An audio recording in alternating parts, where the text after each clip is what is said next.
Homeschooling at its finest provides an education that meets the unique strengths, challenges, and interests of each learner. Hello and welcome to This is Homeschooling. I'm your host, Blair Lee, and in this episode, I'll cover the basics of how to handcraft an education for your learner.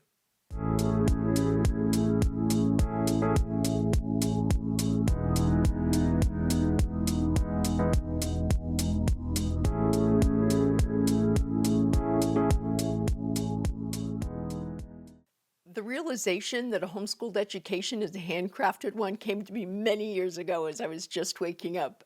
I started thinking about coffee, and then I started thinking about how baristas are always happy to make my coffee exactly the way I want it. And then I thought, homeschoolers are good at handcrafting too. What we're good at is handcrafting our children's education.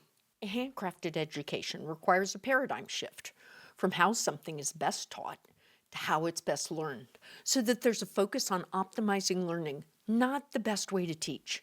I know this sounds simple, but it can be challenging to implement because most of your life is not full of examples of best learning practices. Instead, your education is probably full of examples of how things are best taught.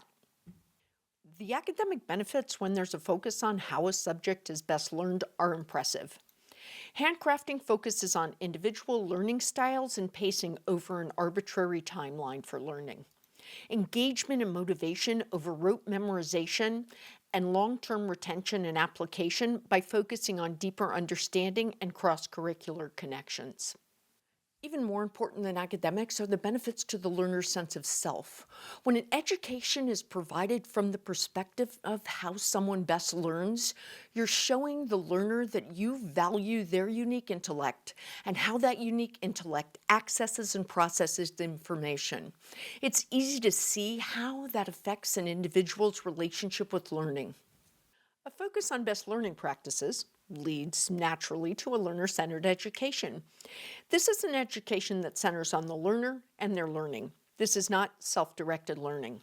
With a learner-centered education, you take a holistic approach that's tailored, at least in part, to the individual learner. What are their strengths? What are their challenges? A learner-centered education is handcrafted to account for, support, and scaffold those. This is an academic approach where you're creating a learning situation in which each individual is able to access knowledge in a way that's optimized for them. It really honors how learning best happens. This sort of handcrafted education is empowering, showing the individual that you appreciate and honor the way their unique brain works. In essence, it says to the learner, learning will be promoted in a way that helps you be the best learner you can and grow as a learner. As you can imagine, this has profound benefits for the learner. A learner-centered education naturally incorporates learning skills, including metacognition. It often incorporates a multimodal approach and executive functioning skills.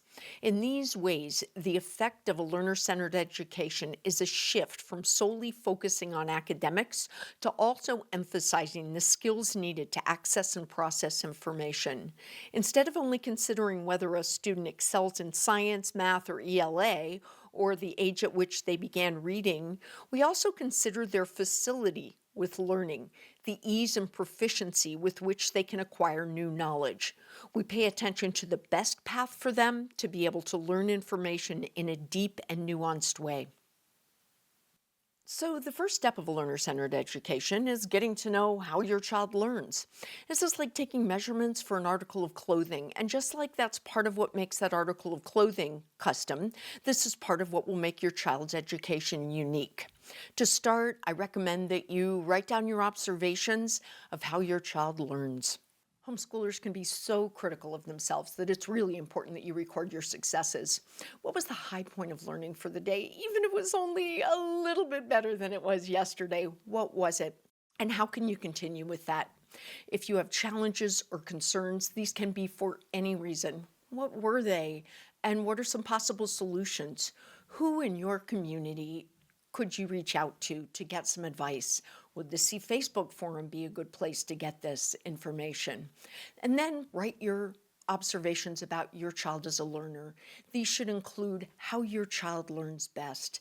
Pay attention to how they access and process information.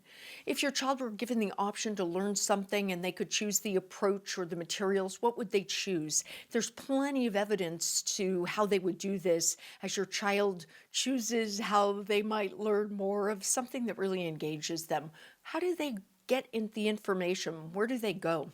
Now, this is important information when determining what learning skills your child needs to work on and where they're strong. And then finally, evaluate executive functioning skills that would optimize your child's learning. If you haven't given a lot of thought to who your child is as a learner, this might seem hard to do, but there are some simple things to look for to help. Does your child ask constant questions? While this can be exhausting, it may be how they process information and puzzle out answers. Conversely, your child might rarely ask questions, puzzling things out on their own. Consider how your child processes information in both scenarios. Does your child prefer collaborative learning or solo learning? Understanding this can help tailor their educational experience. For children who thrive in collaborative settings, consider live online classes or co-ops for challenging subjects to keep them engaged, or figure out how to combine classes for multiples. Some students benefit greatly from discussion and brainstorming. On the other hand, solo learners might find collaboration distracting. Pay close attention to their needs and be ready to assist them in puzzling through challenging material. It's beneficial for students to develop skills in both collaborative and solo settings, but some solo learners will shut down or disengage in group environments, so you want to pay attention to that. Does your child need frequent validation of their learning? If so, provide genuine and specific feedback. Don't get frustrated with this. If your child needs to know how they're doing, let them. Make it positive. This can be crucial for children with underdeveloped metacognitive skills who might not realize what they know. Validation helps them understand their progress and gives them the confidence to move on to the next task. If you have a child like this, really monitor progress and save samples so that together you can go through the samples to look at their progress. Now, this shouldn't be day to day. This should be maybe once a month where you show your child how much they're progressing. That can be very helpful with this. Choices your child makes when teaching others can also provide a lot of insight into how they learn. The information on the next slide, I've been told many times, is a game changer for people, especially if their learner was struggling academically. One way to get to know your child as a learner is to look at how they would approach a situation if they were the teacher. Choose something that they know something about and you don't know very much about, so it's genuine teaching. As an example, say your child loves Minecraft and you don't know much about Minecraft. How would they teach you to play Minecraft? Do they use their computer to demonstrate? Do they draw diagrams? Do they talk through the process? Do they suggest reading? These methods reflect their preferred way of learning, giving you insight into how they access information. That's because when people teach, they tend to naturally use the method that would work best for them. Pay attention to how your child shares information with others. The types of materials or presentation mode they choose can reveal primary ways of accessing and processing information for them. By understanding their preferences, you can better support their learning journey. There's a direct corollary between a person's learning skills and their capability to learn. Effective learning skills enhance an individual's ability to access, process, and retain new information. These skills create a strong foundation for lifelong learning, enabling learners to adapt to new challenges and acquire new knowledge efficiently. There are three primary strands of learning skills that should be incorporated into learning. Balanced learners are multimodal learners capable of using all four modalities instead of a heavy reliance on one or two. There's a balance with the strategies they use. Metacognition allows a person to understand how they learn best. With the metacognitive approach, students use prior knowledge to organize, monitor, and adapt the way they approach new learning material and situations. Both critical thinking and digital literacy rely on metacognition as they require the reflective and evaluative processes essential for effective thinking and learning. Too often, executive functioning skills are worked on outside of academics. That's too bad because learning settings are often the easiest way to work on these.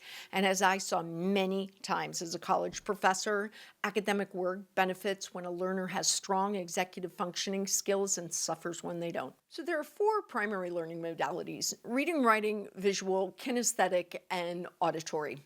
People are generally strongest in 1 or 2 of these. However, there are significant benefits from being strong in all 4. I call that a multimodal or a balanced learner. There simply is no way to control all future learning or work situations so that the material is only presented in the learning modality that works best for an individual. Now, a multimodal approach thoughtfully incorporates academic work using each of these and can make a learner stronger doing work in all modalities. Identifying those modalities where your student is strongest can benefit them when working in their more challenging subjects. For example, if you have a student who is a strong reading, writing learner, but not a strong kinesthetic learner, and they're struggling in math, and you're using a kinesthetic math program, that might be part of the problem. Your student will benefit from having a reading, writing component in their math. Now, that's not to say you shouldn't have your learner doing academic work using a modality where they're not as strong. Best practices would be to pair those with subjects that they don't find challenging. Metacognition is a really important learning skill, and if you're only going to work on one of these, this is the one you want to work on. Metacognition enhances learning by helping people understand their thinking process and knowing what they know. Anytime that you practice purposeful thinking, you're practicing metacognition. Using metacognition, learners draw on prior knowledge to develop plans, achieve goals, select strategies, monitor progress, and reflect on their own learning. Sounds really important, doesn't it? These skills are essential for lifelong learning. Many students struggle with them, however. One thing that they struggle with is retrieving and using information that they already know. Now, this is another thing that I've seen many times, including when I taught college students. You can help students with this skill by scaffolding them to retrieve information. You can also choose course materials that do the work for you, or the Socratic method is another great tool.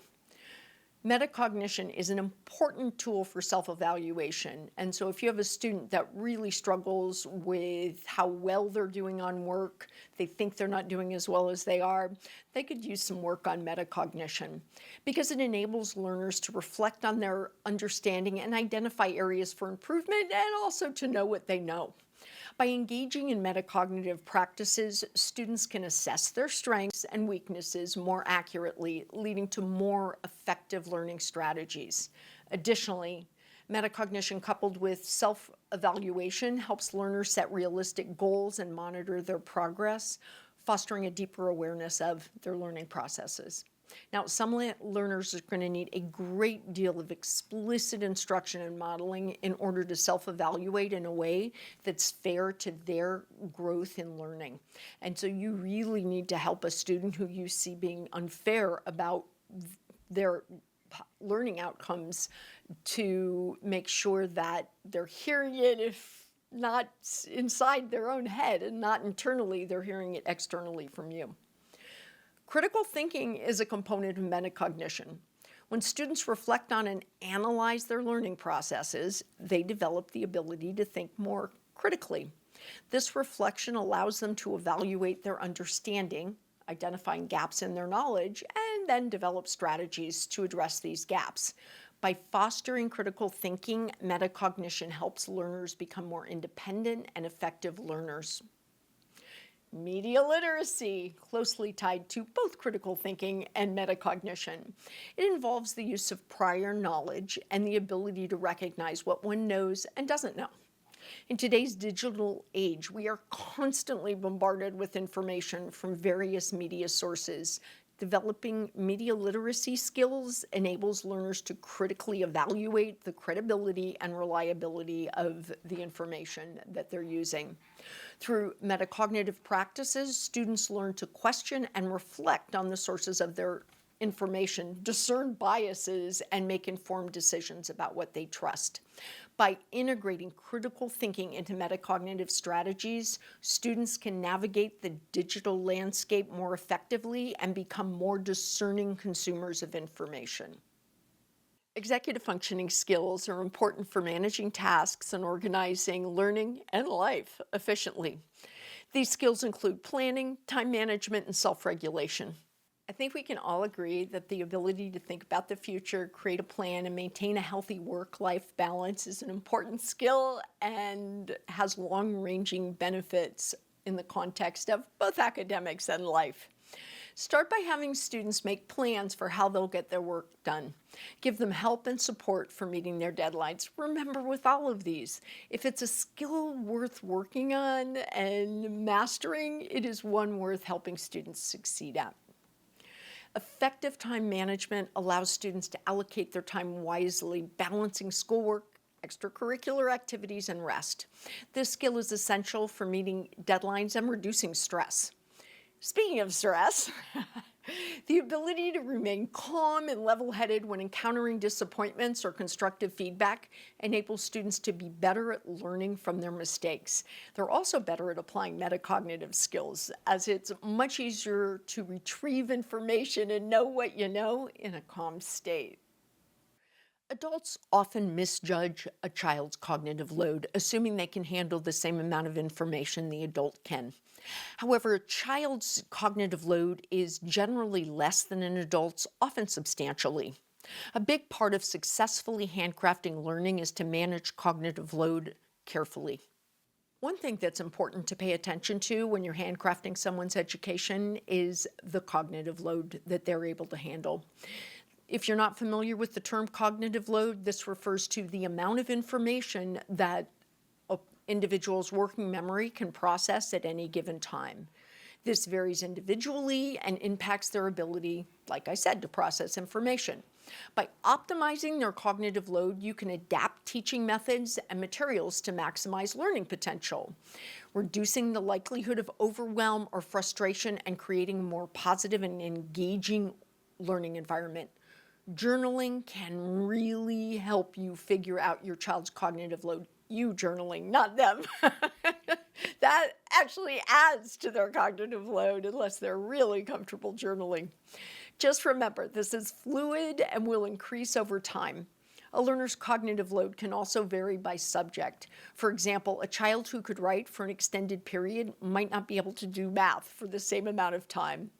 If your child shows signs of stress, struggles with processing information, or gets frustrated with learning, they might be experiencing cognitive overload. Always assume when you're working with your child that they want to please you and that they want to do the best job possible. So when you start to see negative behaviors, think to yourself, are they just overloaded? You've got to be very careful because adults have a different cognitive load than kids.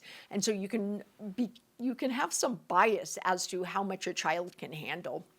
Look for stressed or negative behaviors, increased errors, or slower completion time. Informal assessments like asking your child to explain a topic can help identify if this is an issue, especially if in a relaxed setting they show they do understand the material. Don't dismiss their frustrations and don't get frustrated with them.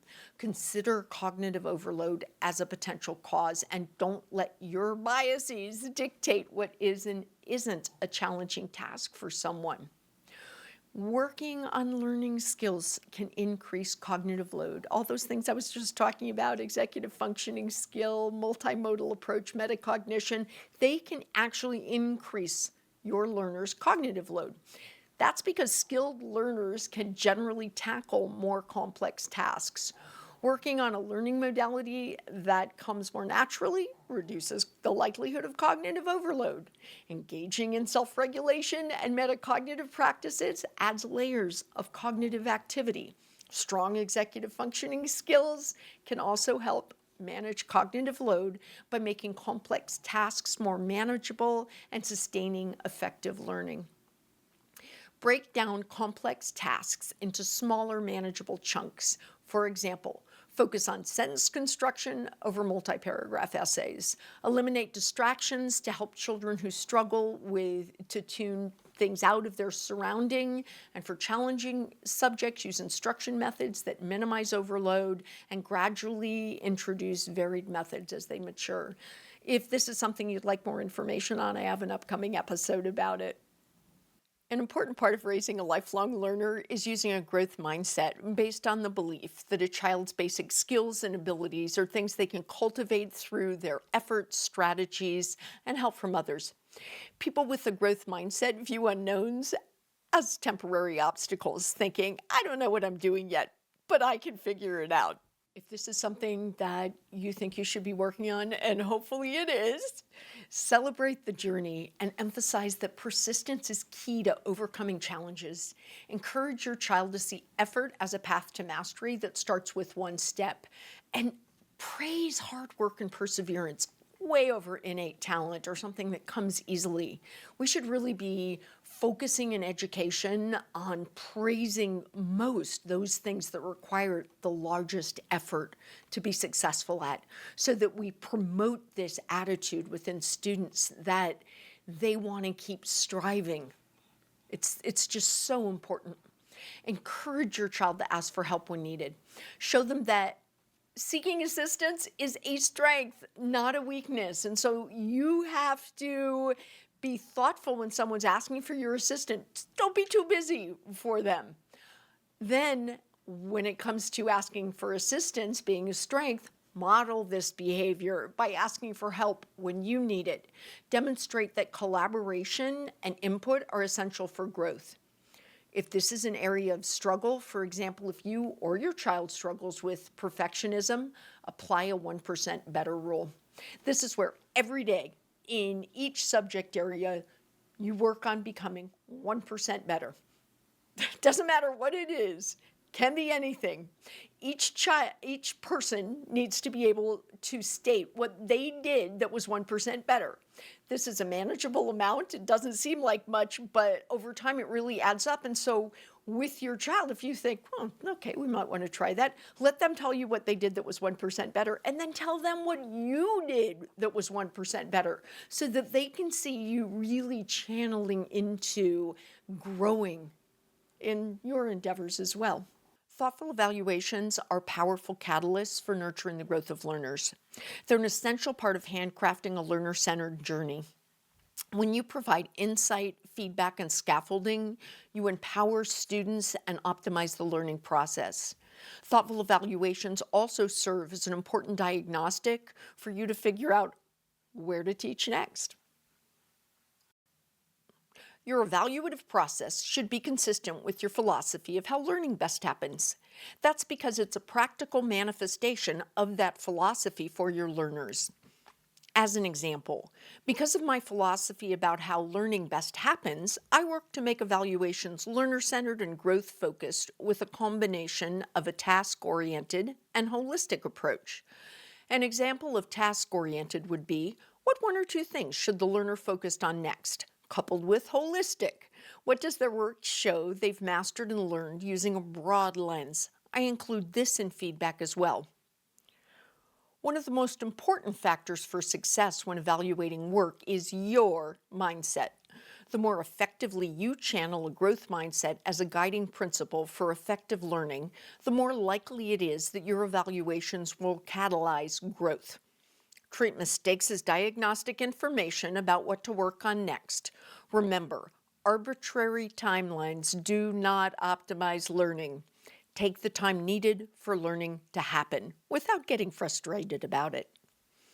All feedback should be constructive and personalized. I like to tell people, never give your child a 1-star review. This is your child. You are nurturing their growth. If you're disappointed or worried about their progress, take a deep breath and let that go. Choose positives from a holistic and task-oriented perspective, and then make notes about next steps to focus on. I recommend saving work samples regularly. Every 2 to 4 weeks is a good time span, so that you can look for growth and to show your child how their learning has progressed. Based on our survey data, most of you are homeschooling more than one child, and there are definite challenges for providing multiple children a handcrafted education at the same time. When handcrafting for multiples, a good place to start is with the individual. Take the time to know how each child learns, where they're at with learning skills and their cognitive load before strategizing for where you can combine work. That will help you determine if there are any areas where you really need to be doing one-on-one instruction for each of your children. Along with this, take the time to get to know the signs of cognitive overload for each learner. If the cognitive load of students is dramatically different, have a backup plan for how to handle it when they're working together so that one learner can keep working and the other learner can take the break that their brain needs. If one of your children has certain triggers around executive functioning skills when working together, I recommend taking time to work on these, even if doing that slows down academic work. It'll make work faster when there's some mastery around those skills. For example, if you have one learner who thrives on deadlines and the other one procrastinates, that could cause tension. Working on time management might relieve that tension. Balance individual study time with group activities that everybody, all your kids can enjoy together, like read aloud, science experiments, or art projects. A great way to do this is through project or problem-based learning or unit studies, where kids work on projects that can be scaled in complexity, allowing younger children to participate at a basic level while older children delve deeper into the subject matter. Let the content drive the rigor and tailor assignments to each child's abilities and interests, differentiating as benefits each child. For example, a writing assignment could range from simple sentences or be done orally for younger students, and older students or more advanced students could be working on essays. Online classes are your friends with multiples. If possible, let each child choose their own class and use the time that one child is taking that class to work one-on-one with your other child. Remember the 1% rule. Using something like that where each child is working intentionally on a personalized and manageable goal while improving by 1% can lessen comparisons and competitions. Just ask each child, hey, what'd you do that you're 1% better at? And let them see that celebration and your celebration along with them as they each grow. It only takes 100 days for 1% to be 100%. My last bit of advice is that you not be overwhelmed. Take it one step at a time and just do your best. Don't be too hard on yourself. You've got this. If you're like me and the rest of the people I know, little by little, it'll get easier. Join me next time for more how-to information to help you successfully handcraft your child's journey through learning. Don't forget to comment, like, subscribe, and click the notification button.